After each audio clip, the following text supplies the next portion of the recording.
Shalom, shalom, shalom, shalom, shalom. First and foremost, I want to give all honor and all praises to Yahweh, Bahashem, Yahweh Shai, Bahashem, Rikah Quadash. Double honors to the apostles and elders of Great Millstone, whom I've learned his wonders in truth. Salutations to the hopeful elect who are scattered in the four corners of the earth. Again, shalom, my brother Kapasha, coming to you once again with a brief lesson, Lord willing, to be edifying.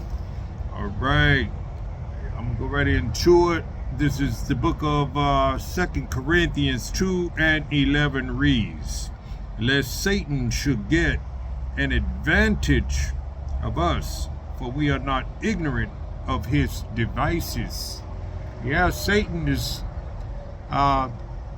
looking to get an advantage of the Israelites, you so-called Negroes, Latinos, Native American Indians. He's trying to keep the Israelites sleep, you see, in that dead state by his deceptions, by his lies, you know, by his false philosophies, by his agent, provocateurs and his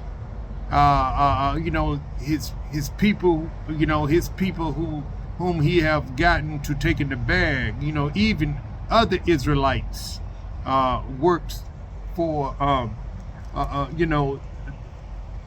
Satan. You see, Esau, Edom, the so-called white man. We understand this, see, and it reads, lest Satan should get an advantage of us. Now, he's not going to get an advantage of the elect, you see, but he will get the advantage of 2/3 of our people, you see, because they are not, they are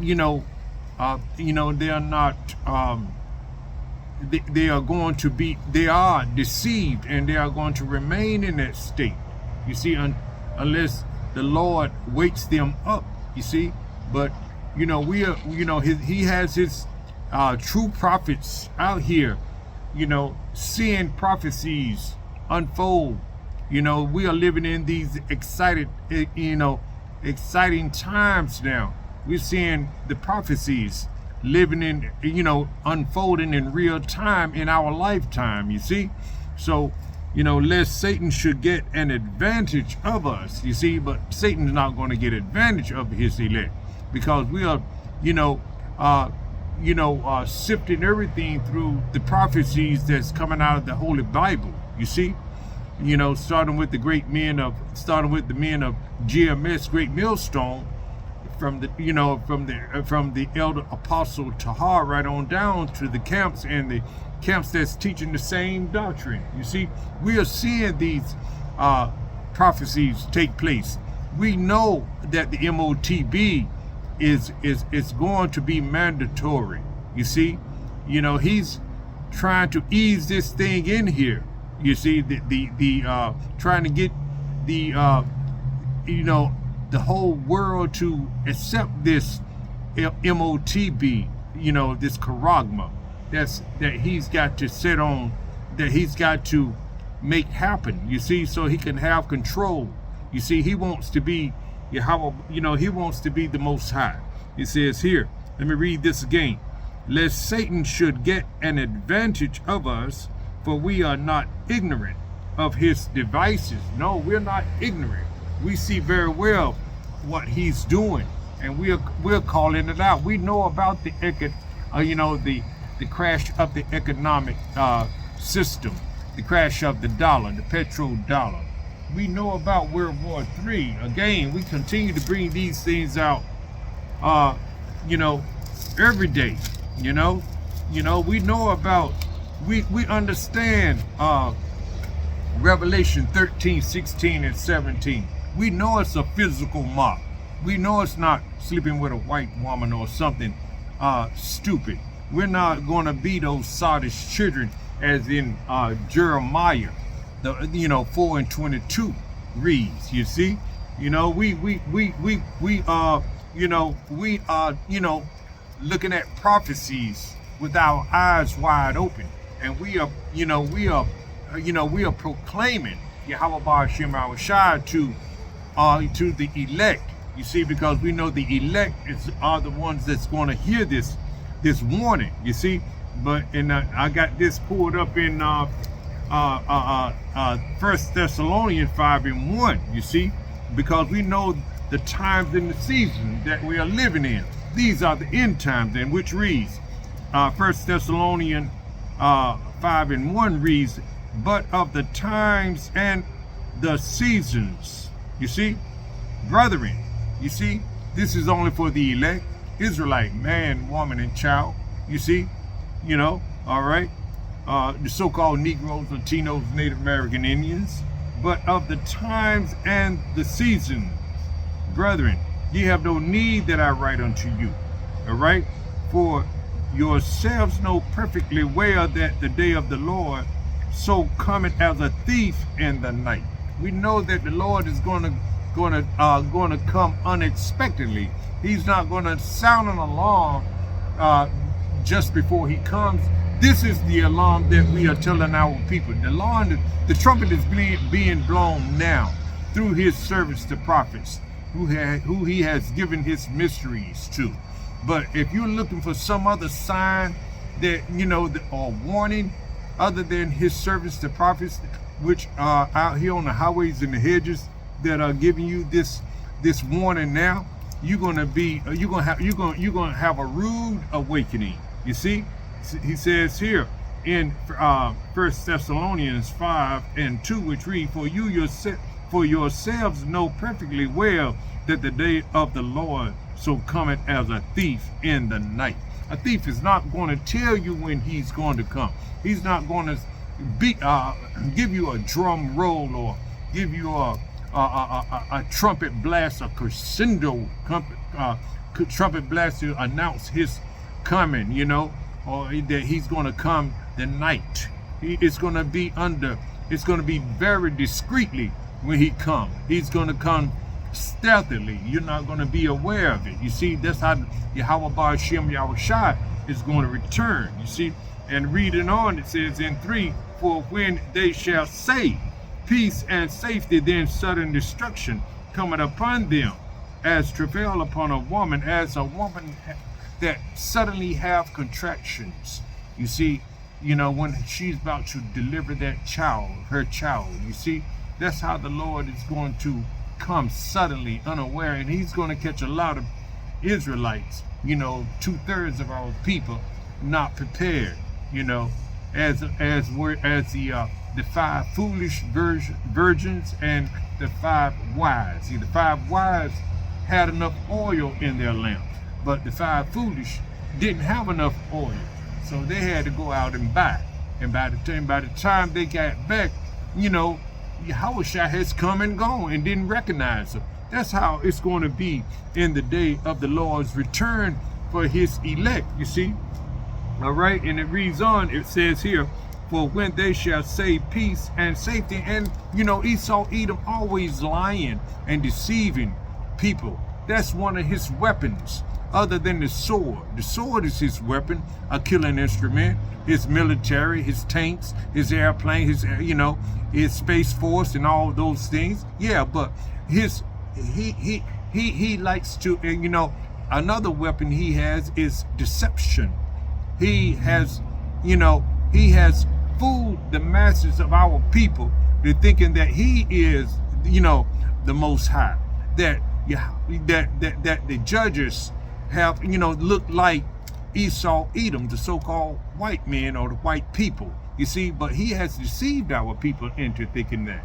You see, and our people has fallen for that trick, that okey-doke, so to speak.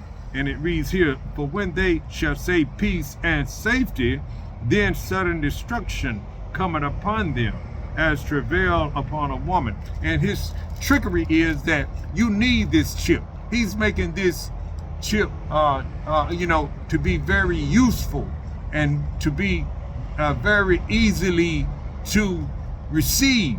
All you have to do is pledge your allegiance to it by taking it. You see, by saying yes, I'll take it, or you submit to it. You see, or be in compliance with it. But Yahweh Ba'ashem Yahushua is going to is actually going to destroy you for that, Israel. You so-called Negroes, Latinos, Native American Indians. We can't take that implantment. You see, we have different laws that we live by. You see, the Lord said, make no mark on your bodies, no tattoos, no lineups. Don't learn not the way of the heathen, he says as well. You see, don't do the things that they do, because it will destroy you. You see, and it says here, read it again, 1 Thessalonians 5:3 reads, for when they shall say peace and safety, then sudden destruction coming upon them as travail upon a woman with child, and they shall not escape. You see, they're not going to escape this destruction, because everything in America is going to be annihilated, burned with fire, that concentrated fire, those nuclear missiles fire. You see, but ye, brethren, are not in darkness, that day should overtake you as a thief. See, we're not in darkness. We're not asleep. We're not in a state of confusion any longer. We have been called out of it. We have been given this 100% truth. Starting with the great men of GMS, Apostle Tahar, Apostle Gabar, Apostle Aramla, Apostle, right on down.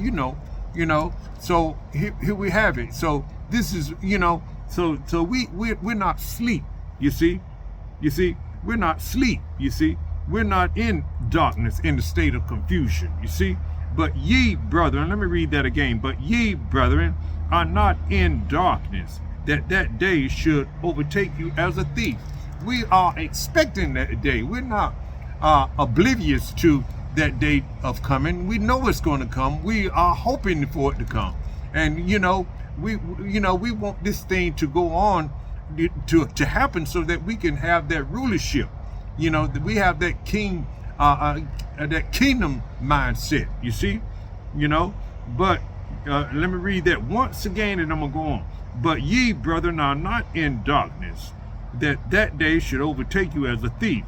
Ye are the children of light, because we have this wisdom, knowledge, and understanding. We have this oil to understand these scriptures, to see what times we're living in, to give our people warning that, to seek the Lord while he may be found. You see, ye are the children of light and the children of the day. We are not of the night, nor of the darkness. Therefore, let us not sleep as do others. 2/3 of our people are just dead sleep, man. They will not turn back. They do not want to hear the prophets and receive this warning. So they are still asleep, still going to these wicked churches, still, worshiping these wicked holidays, getting ready for Thanksgiving, getting ready for Christmas, and the other holidays that follows. You see? Right, it says here, therefore let us not sleep as do others, 2/3 of our people, but let us watch and be sober. You see, we're not drunk with the wine of Babylon any longer. The Lord has sobered us up with this wisdom and knowledge and understanding of this truth. You see, this wisdom and knowledge is stabilizing his Israelites. Let me get that real quick. I know I'm not getting a lot. Let's see. Let me get that precept. I got to turn to that one. That's one of our go-to precepts right there. Let's see. So let me get that precept. I won't show too much. All right. Let's see. Let me get that precept. All right. Let's go. 33. This is Isaiah 33:6, which reads, and wisdom and knowledge shall be the stability of thy times and strength of salvation.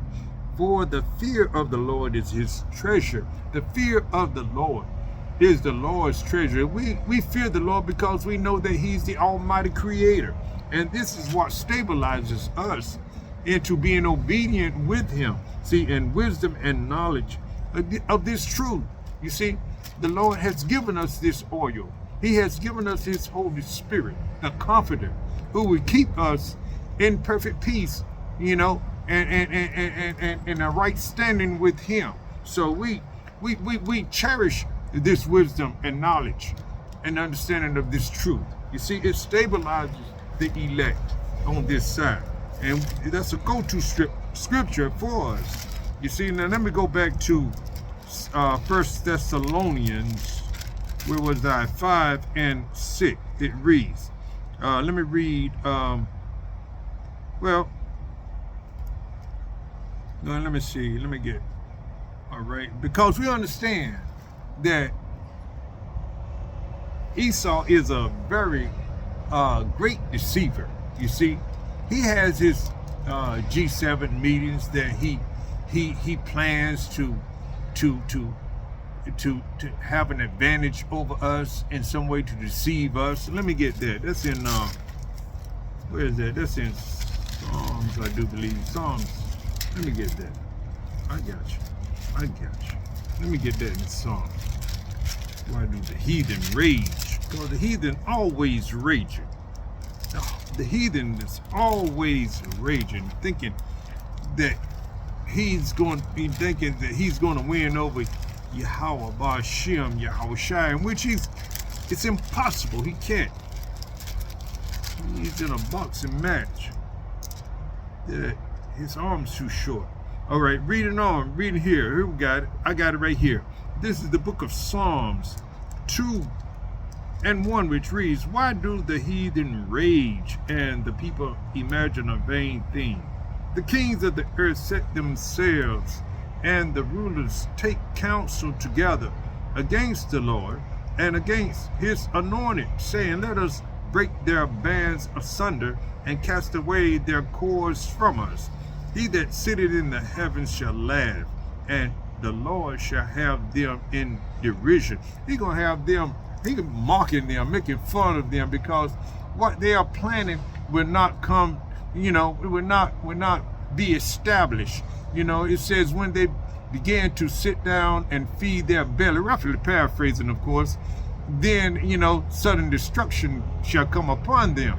You see, when they think they got it all set up, they're having their meetings now.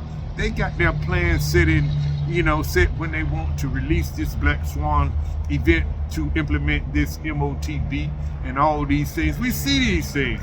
We're telling our people, we're giving our people the warning, every day, week in and week out. You see, but the Lord is going to have them in derision, just like it says. You see, so this is it, my brother. We're not ignorant of Satan's devices. Let me read that, and then I'm gonna close. I'm gonna read that again. That's going back to that 2 Corinthians 2:11, because that's my opening statement. 2 Corinthians 2:11. That'll be it for this lesson. Hope it's edifying. And it reads again, and in closing, 2 Corinthians 2:11, lest Satan should get an advantage of us, we are not ignorant of his devices. You see? So, continue on, Israel. Kwam Yashala. You see? So, with that, I hope this was edifying to some degree. Lord willing, it was edifying. But before I close, I must give all honor and all praises to Yahweh, Ba'ashem, Yahweh Shai, Ba'ashem, Rikah HaKodash, double honors to the apostles and elders of Great Millstone, whom I've learned this 100% truth. Salutations to the hopeful elect who are scattered in the four corners of the earth. Again, Shalom, Shalom, Shalom, Shalom.